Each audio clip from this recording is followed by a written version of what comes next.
Welcome to our channel. Today we how to log into Amazon Redshift Query Editor v2 step by step clearly. Open your preferred web browser. Navigate to the Amazon Web Services homepage. Locate the Sign In button at the top right corner of the page. Click on the Sign In button.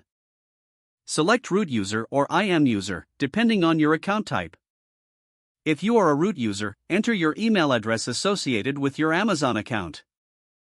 If you are an IM user, enter your account ID or alias. Click on the Next button to proceed.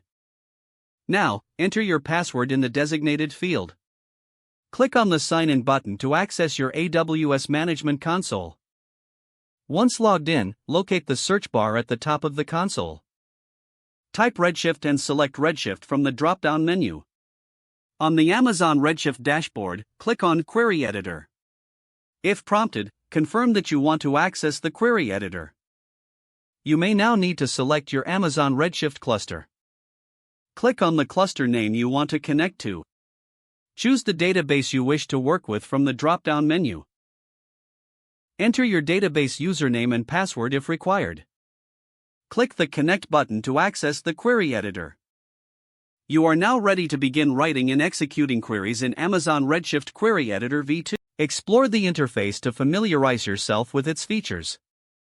Start crafting your SQL queries for data analysis. If the page does not load, refresh the browser or try again in a private or incognito window. Make sure you are using the correct email address, then retype it carefully to avoid small typos. If your password is not accepted, use the reset option and create a new strong password you can remember. Check your spam folder for verification or security emails, then complete any requested confirmation steps. Enable two-factor authentication if available to improve account security and reduce unauthorized access risk. After signing in, review your profile details so your contact information and settings are accurate and current. If you see an error message, note it down and try again after restarting your device and internet connection. Don't forget to like this video and subscribe to our channel for more step-by-step tech guides.